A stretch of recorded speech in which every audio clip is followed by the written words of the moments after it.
NASA considers nuclear weapons to stop asteroid threatening moon. Okay, sure. All right. Bias distribution has got 57% is coming from the center, 14% is coming from the right, 29% is coming from the left. You don't really see science stories as a huge importance on the right, I guess, but you've got 100% of the sources are rated as high factuality or above, so that's good. I have a story pulled from futurism.com. So if we scroll down here, that's fourth down on the factuality list. It says it leans left with a high factuality rating.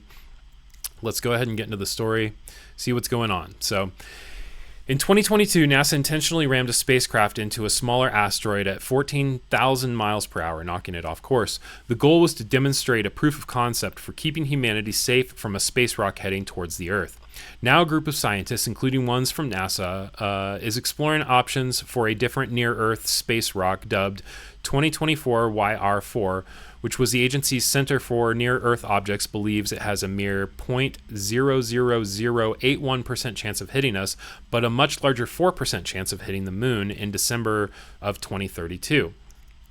Earlier this year, the asteroid made headlines after scientists identified it as having one of the highest chances of hitting Earth on record. However, as time went on, that probability sank to a tiny fraction of a percent. But even if it only strikes the moon, the results could still be dangerous for astronauts in space who could be battered by debris resulting from the collision. In a yet-to-be peer-reviewed paper, the scientists argued that our best option to avoid that eventuality is to blow 2024 YR4 up altogether as part of a kinetic disruption mission, a notable escalation from NASA's 2022 Double Asteroid Redirection Test, DART, which saw a spacecraft nudge an asteroid called Dimorphos off course by ramming it at high speeds. This time they proposed detonating the space rock using nuclear explosive device, a violent option that could allow us to explore yet another way of deflecting potentially dangerous near-Earth space rocks, even if lunar impact is ruled out, the researchers say. Oh man, this doesn't sound like good news to me.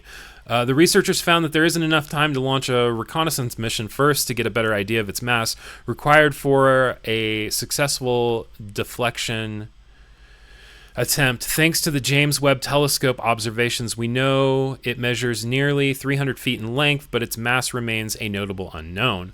The team calculated that 2024 YR4's mass could range anywhere from 72.7 million to a whopping 2 billion pounds, which would make designating a DART-like mission practically impossible. The best option for a recon mission is a late 2028 launch, they found, which would only leave roughly 3 years to intercept the asteroid. On the other hand, for a kinetic robust disruption, essentially blowing it up into pieces, the team concluded that NASA could have anywhere from 5 to 7 years to deploy the mission. For a nuclear disruption, the next available launch window ranges from 2029 to late 2031. The team proposed sending 2 100-kiloton nuclear devices capable of navigating space by themselves to the asteroid, each of which is roughly 5 to 8 times as powerful as the nuclear bombs the United States dropped on Nagasaki and Hiroshima in 1945. A backup explosive would be kept on board in case it is needed, a researcher wrote.